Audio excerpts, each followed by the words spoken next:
Story of Dr. Kildare. Whatsoever house I enter, there will I go for the benefit of the sick. Whatsoever things I see or hear concerning the life of men, I will keep silence thereon, counting such things to be held as sacred trusts. I will exercise my art solely for the cure. The Story of Dr. Kildare, starring Ayres and Lionel Barrymore. Metro-Goldwyn-Mayer brought you those famous motion pictures. Now this exciting, heartwarming series is heard on radio. In just a moment, the Story of Dr. Kildare. But first, your announcer.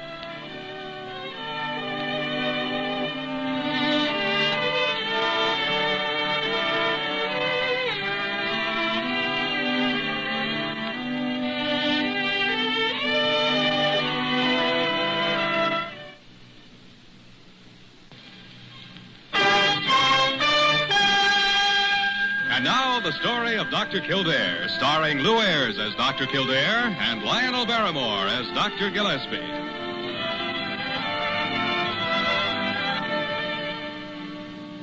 Blair General Hospital, one of the great citadels of American medicine.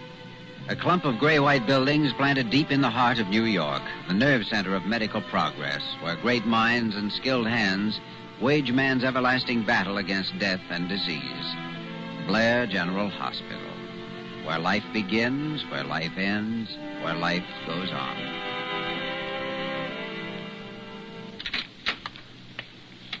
Dr. Kildare, there's a Mr. Brennan here to see you. Brennan? I don't recall He says he's from your hometown. He's a boy about 20 years old. Oh, sure, Dick Brennan. Lives on a farm up there with his grandparents. Send him in, Parker. All right, Dr. Kildare. Just go right in, Mr. Brennan. Thanks. Dick, well, talk about surprises. How are you, Dr. Kildare? You know, I couldn't even place your name for a moment. Well, it's been quite a while, all right. 3 years or so. Have a seat, Dick. How's everything up in Dartford? Okay, I guess. I've been down here for a couple of months. Oh? Dr. Kildare, I'm in a jam. Jam? Yeah, about 2 hours ago, I stole $5,000. Well, maybe you'd better tell me about it. I got fed up with the farm, Dr. Kildare, so I came down here to look for a job.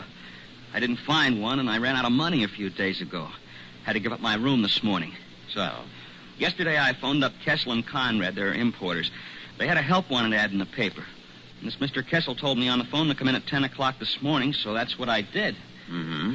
It's a little shop down south of Wall Street. There wasn't anybody in the front, so I walked back to the office, and that was empty, too. Oh, then what? You see, this safe was there, standing wide open, and the money was in plain sight. I didn't even stop to think. I took it and walked out.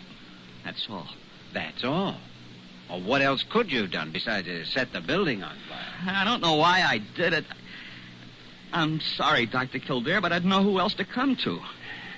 Dick, your granddad built me the first bobsled I ever had. He used to coast down that hill below the dam, remember? Sure. If he found out about this, it'd kill him. You can't find out. Something's got to be done about it. Well, I'm not sure anything can be done. It depends entirely on the shop owner. But Dr. Kildare, I'm in a spot. You're the only one I can turn to. Isn't Dick, there all right. I'll see what I can do.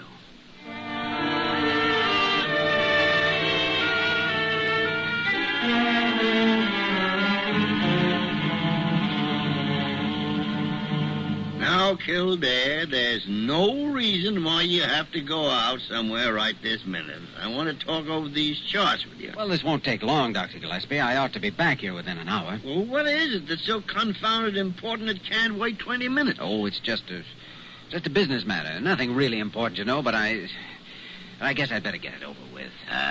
Jimmy, what are you up to? Up to? Why, nothing at all. Oh, hello, Parker. I got that Brennan boy put to bed down in 417, Dr. Kildare. Oh, you did. But I'll need a little more information on the case, though, before I can fill out... What Brennan boy is this, Kildare? Just a kid from back home. He came in a while ago. What's wrong with him? Well, he's entered for observation. Observation? Confound it. What do you think's wrong with him? Well, it's complicated, Dr. Gillespie. I'll discuss the whole thing with you when I get back. Yeah, now, wait a sec. This won't take very long. Parker, he's up to something. Oh, well, now, I wouldn't say that's true, necessarily. You didn't say it. I did. You wouldn't have sense enough to realize it. Well... Well, never mind now, Parker. Shut up and see if you can find my hat.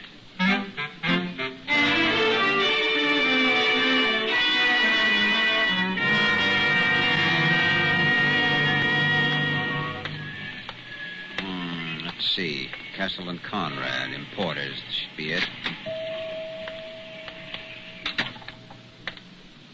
I'm sorry, mister. The shop's closed for the afternoon. Oh, yes, I know, officer. But... Well, Dr. Kildare, say, I haven't seen you since you took that slug out of Dan Cassidy. How have you been? I'm fine, Captain Daggett. Are you in charge of this case? Yeah, that's right. How did you know about it? It hasn't hit the papers yet. Because I've brought the money back. What? Here you are. $5,000. I see. $5,000, huh? What about the kid? Is he with you? Kid? What kid? Kid that stole it. Kessel gave me a pretty good description of him. Around 19 or 20, 160 pounds, light brown hair, gray suit, blue tie. Am I close? I guess maybe I'd better have a talk with the owner. Yeah, I think maybe you better.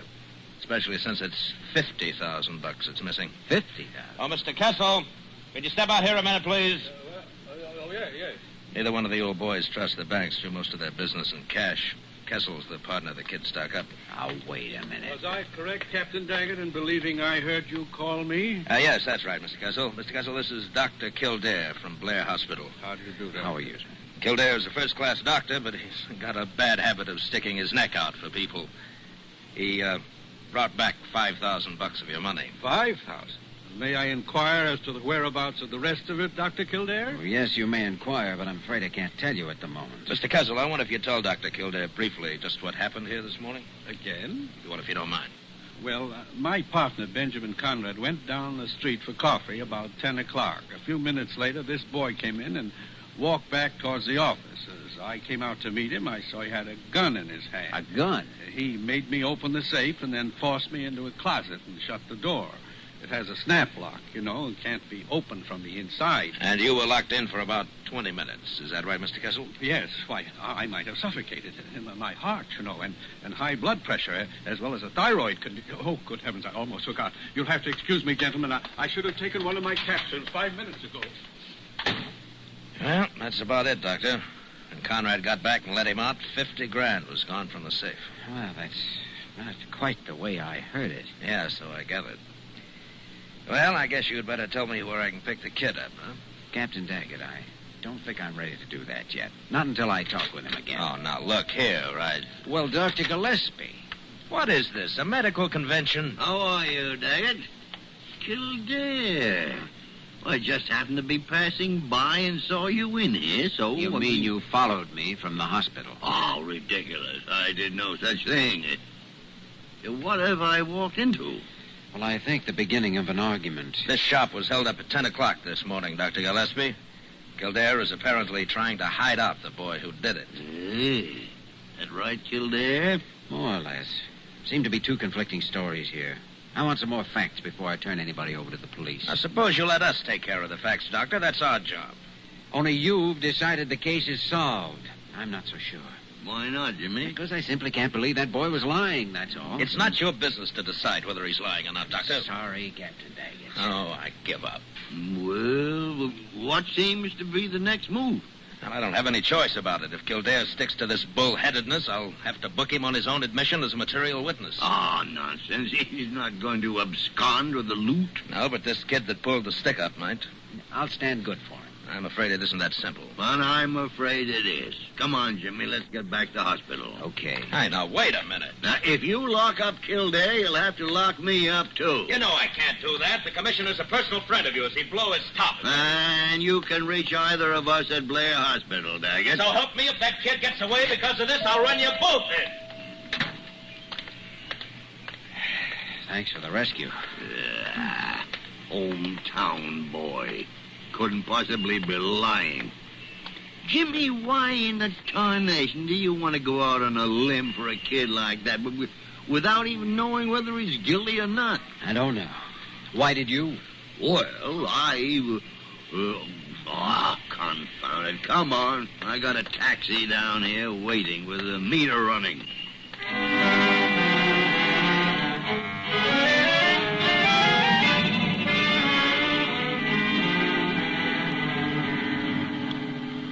But I am telling the truth, Dr. Gillespie. I swear I am. Dr. Kildare, you just gotta believe me. All right, Dick, take it easy. I don't know, Dr. Gillespie. Well, whichever story you take it doesn't make much sense. It happened just like I said. I didn't change one single thing. If Kessel's telling the truth, Dick would have to be crazy to come here with $5,000 and ask me to try to straighten things out. I don't know how he got my description or any of the rest of it, but I didn't do what he says. I swear I didn't.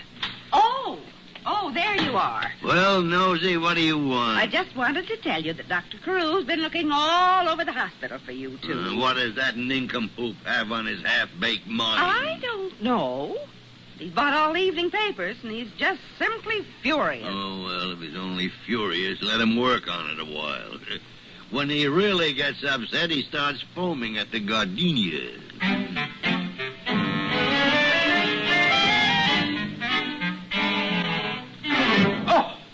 When I think of it, I get so ragingly angry that I could just... All right, Carew, go ahead and just get it over with. A whole hour and a half simply worrying myself into a breakdown while you two sit across the street at Sullivan's Grill eating a steak. Well, it was a thick steak, Dr. Carew. And all these headlines staring me in the face. I tell you, it means ruin for Blair Hospital. Utter ruin. Oh, now, I think it's rather good publicity. Good. Look at this one. Staff doctor at Blair Hospital involved in hold-up case. Do you see what they say? Involved. Dr. Gillespie, that's a bad photograph. It isn't my best profile. Well, how many profiles you got? Gently, please. This is anything but humorous. You're absolutely right, Carew. A picture like that, it's a downright insult. Maybe I ought to get a lawyer and sue somebody. I have already contacted our legal department, though heaven only knows what they can possibly do. Dr. Kildare, how could you manage to create such a scandal? Well, it was something like a snowball. It started very small. Yeah. With a grandfather who built sleds. Sleds? I fail to see what sleds have to do with this. Dr. Kildare, that boy, that Brennan boy, he just up and left here without a word to anybody. What? Just put on his clothes and walked out and left a note for you. Note? What did it say, Parker? That he doesn't want to cause any more trouble, so he's... Well, how should I know what it says? It wasn't addressed to me. Well, that's a great way not to cause any more trouble. That boy you're talking about, why, that must be the criminal. And he was right here in the hospital. Now, Carew, keep your vest on and your powder dry. Oh, dear heaven, now the fat's fired. Crazy young fool. Why couldn't he wait? I'll get it. Kildare speaking. Captain Daggett, Precinct Headquarters. Well, Kildare, I suppose you know the papers got hold of this somehow. Yes, I saw some of the headlines, Captain Daggett. Yeah, well, they're putting the heat on us, so we gotta have that kid. Oh? When? The commissioner says 9 o'clock in the morning. I'll meet you over there at the hospital. But, Captain Daggett, you see how... 9 a.m., Doctor. Well, that's that. Daggett will be here at 9 in the morning to take young Brennan into custody. But how can he take him? I mean, if the boy is... Oh, dear. For 30 cents, I could cut my throat. You can get more. Oh, dear. You know, Dr. Gillespie, it might be a good idea if we went across to Sullivan's and had another steak. I understand the food at the city jail is not too good.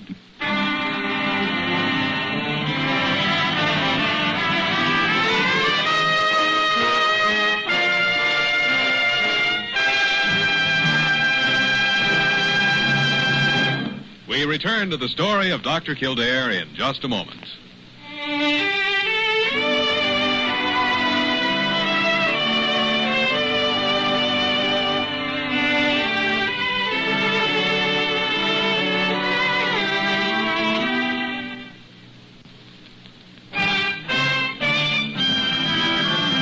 We continue with the story of Dr. Kildare, starring Lou Ayres as Dr. Kildare and Lionel Barrymore as Dr. Gillespie.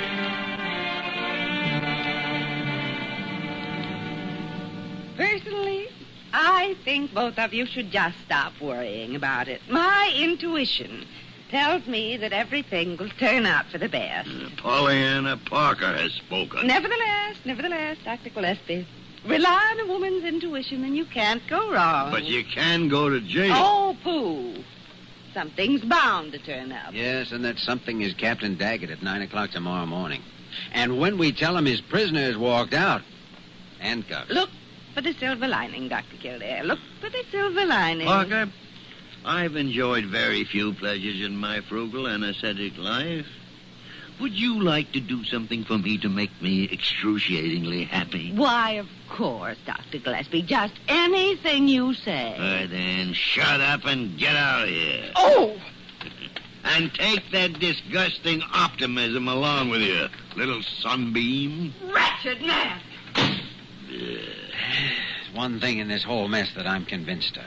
Mr. Kessel is lying about what happened. This was some kind of a frame-up, and young Brennan played right into it. Well, it could be. Either the two partners are in it together, or Kessel planned it as a way of stealing Conrad's half of the company's funds. Yeah. That could be why he asked Dick to come in at 10 o'clock this morning, at a time when he'd be fairly certain his partner'd be out for coffee. He counted on $5,000 in an apparently empty store being a great enough temptation.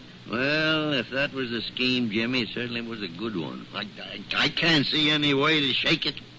Not unless Kessel could be forced to tell the truth. I wish I could give him a shot of sodium amytal and then ask him a few questions. Truth serum, huh?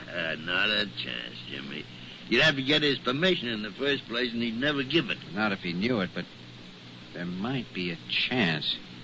He worries about his health, thinks he has a half a dozen things wrong with him. Now, if he could only be made to believe that... Yeah, I'm way ahead of you, way ahead of you, especially in regard to the ethics involved. If it kept Dick Brennan from being framed into prison, I think the end would justify the means. And if it didn't work? Well, what am I worrying about? I got nothing to lose but my professional reputation. Go to it, Jimmy. Let's have a real Roman holiday.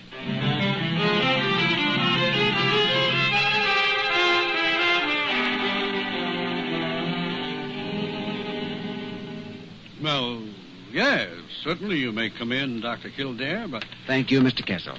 I must say, though, that I'm mildly amazed at this...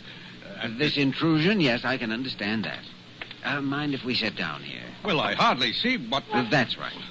Now, look, Dr. Kildare, I'm afraid Mr. Kessel, have you ever considered the possibility that you might be a very sick man? What? I realize you must feel a certain amount of ill will because of my interference this afternoon, but I hope you can forget that for a moment and consider my visit a professional one, if you will. Dr. Kildare, what did you mean by saying that I'm a sick man? I didn't say you were. I said you might be. But... when was the last time you had a complete physical checkup? Why, it's been years. I thought so. It's my heart, I know. It's my heart. Mr. Kessel, please don't excite yourself. Oh, yes, you're right. That's very bad for it. I've been expecting it for years. I've taken pills to strengthen it. The worst thing you could have done. A person should never try to diagnose and treat his own case. Oh, I know. I realize that. You can handle your own money if you like, but you shouldn't try to handle your own health. Tell me, Doctor, is it too late? Well, no, I wouldn't say that. There must be symptoms, I suppose, that you noticed this afternoon. Just how bad is it? I'm sorry, but I never venture a diagnosis in a serious case without making first a thorough examination. Now, if you'd care to have Dr. Gillespie and me check you over... Yes, I would. I'll make all the necessary arrangements this week. This week? Mr. Kessel, I don't want to frighten you, but I have known cases to end disastrously from putting off treatment too long. You mean it's as serious as that? I can only urge you most strongly to report to us at Blair Hospital no later than 8 o'clock tomorrow morning. All right, Dr. Kildare. I'll be there. Good. And now, don't worry about it. Once we get the facts, we can decide on the type of treatment that's necessary. With your cooperation, I'm sure we can find out all we need to know.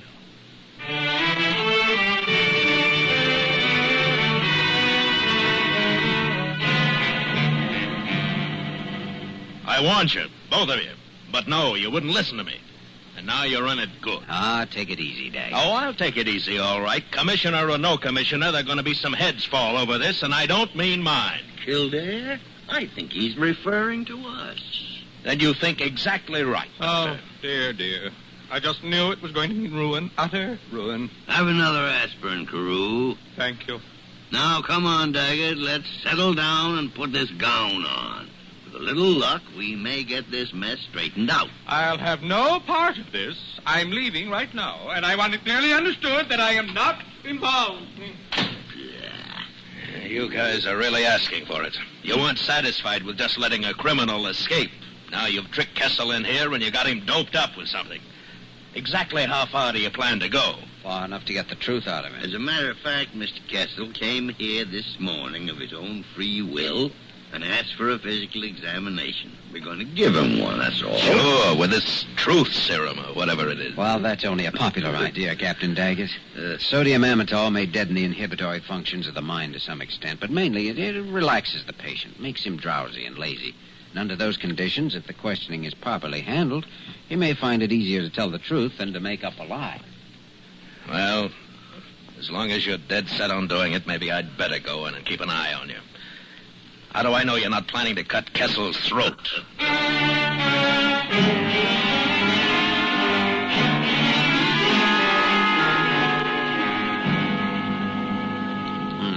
Pulse rate 64. Make a note of that, Doctor. Dr. Smith. Yeah, let's turn back this sheet now. How do you feel, Mr. Kessel? All right, I suppose. Yes, I feel all right. Good. Now, just lie back there and relax. Nothing to worry about. No, nothing to worry about. Would you hand me that stethoscope, Miss Parker? Oh, of course, Dr. Gillespie. Here you are. Yeah, thank you. Now, breathe deeply. You ever notice any difficulty in your breathing, Mr. Kessel? No, none at all. I see. Well, what about business and financial difficulty? No difficulty. Some of these questions may sound strange, Mr. Kessel, but I'm sure you understand how important they are in solving your problem. Oh, yes, I understand. Good. Now, do you feel any pain when I press here? No pain. Here? No. Was this where the gun was pressed against your side? No, it wasn't there. Oh, that's right. I forgot. There really wasn't any gun, was there? No, there wasn't any gun. And what about headaches, Mr. Kessel? Are you bothered a great deal by them? No, I don't think so. Well, I thought you told us you had a terrific headache right after you took the money. Oh, no, I felt fine. Well, that helps a lot. Make a note of that, Dr. Smith. Maybe the headache occurred after you disposed of the money, Mr. Kessel. No, I mailed it in the box in front of the store, and I still felt fine. But Now, don't worry about a thing. We're coming along fine. There's a definite hypertensoid, but it's not a serious one at all. Oh, really? Now, just a few questions more, and I think we'll have our finger on the right answer. All right, anything. Before we can plan any kind of treatment, we absolutely must know where you sent the money. Oh, it was to an assumed name, Jonathan Bidwell, General Delivery, Times Square Station. And it's still there? Yes, it's still there. Good. You got that down, Dr. Smith? Kildare, you know, aside from everything else, this man has a perfect heart. Been listening to it with the stethoscope. Why did you ask about... I shouldn't... Now, relax, Mr. Kessel. We're going to put you to bed now and let you sleep for a while. And by the time you wake up, I think we'll have a cure. All worked out. Yeah.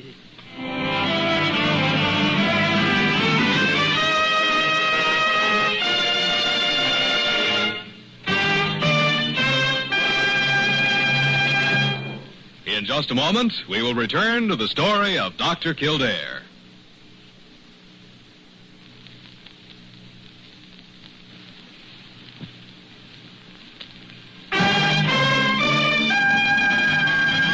Once again, the story of Dr. Kildare, starring Lou Ayres as Dr. Kildare and Lionel Barrymore as Dr. Gillespie.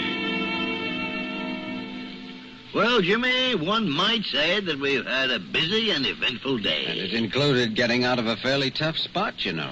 Yeah. I wonder if Kessel ever realized just how the police located that package of money. 10 to 1, he has no memory at all of our questioning him. As far as he knows, we made a routine examination and... Come in. Hello, Dr. Kildare. Well, Dick, I've been hoping you'd come back. I just saw a newspaper saying how Mr. Kessel's the one who's guilty. Is that true? Yes, it's true. Of course, you did steal $5,000, Dick. Yeah, I know. ought to have my head examined. No, but you ought to learn to use it a little better. Dr. Kildare, if I do get out up, I'm going to go straight back home to the farm. Good idea, Dick. Now go to bed and get some sleep. We'll talk the whole thing over in the morning. All right. And take the same room you had. Only this time, don't run away. I won't. Thanks. Good night, Dick. You know, Jimmy, he seems to be a pretty good kid after all. Oh, sure. He'll be all right. Yeah. He's lucky, too, in a way. This lesson he learned came out a lot cheaper than it might have. Well, it's all due to having a grandfather who builds good sleds. Forget that. No. It worries me, Jimmy. I'm wondering how many other people may have built sleds for you.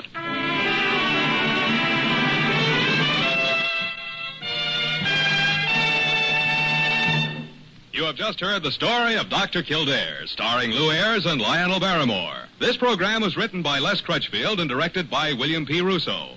Original music was composed and conducted by Walter Schumann. Supporting cast included Virginia Gregg, Ted Osborne, Bill Conrad, Bill Tracy, and Herb Butterfield. Dick Joy speaking.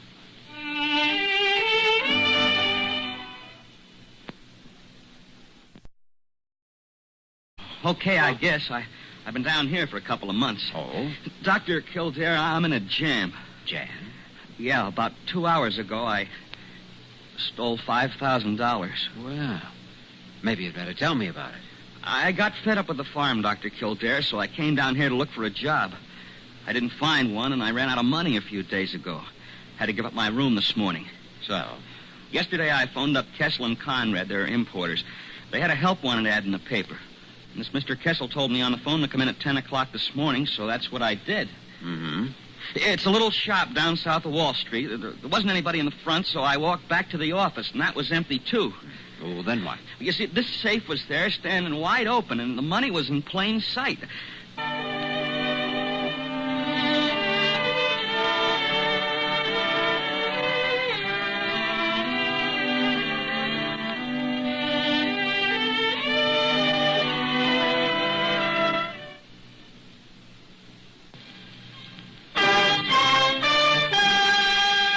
And now, the story of Dr. Kildare, starring Lou Ayres as Dr. Kildare and Lionel Barrymore as Dr. Gillespie.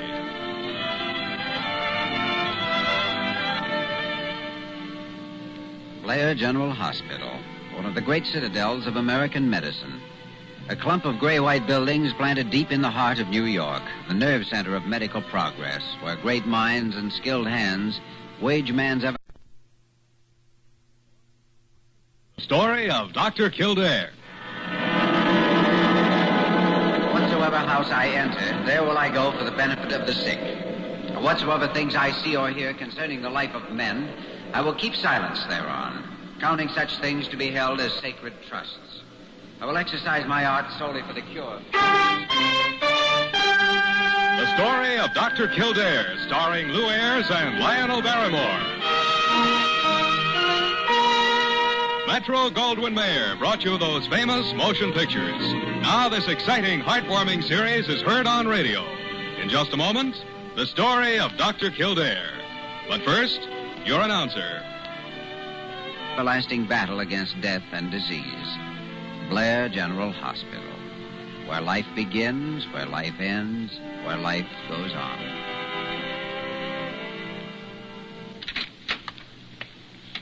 Dr. Kildare, there's a Mr. Brennan here to see you. Brennan? I don't He recall says any... he's from your hometown. He's a boy, about 20 years old. Oh, sure, Dick Brennan. Lives on a farm up there with his grandparents. Send him in, Parker. All right, Dr. Kildare. Just go right in, Mr. Brennan. Thanks. Dick, well, talk about surprises. How are you, Dr. Kildare? You know, I couldn't even place your name for a moment. Well, it's been quite a while, all right. 3 years or so. Have a seat, Dick. How's everything up in Dartford? I didn't even stop to think. I took it and walked out. That's all. That's all. Well, what else could you have done besides set the building on fire? I don't know why I did it.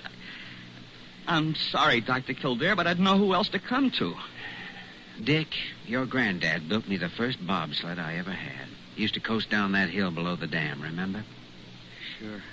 If he found out about this, it'd kill him. You can't find out. Something's got to be done about it. Well, I'm not sure anything can be done. It depends entirely on the shop owner. But Dr. Kildare, I'm in a spot. You're the only one I can turn All right, to. Isn't Dick, there something... all right. I'll see what I can do.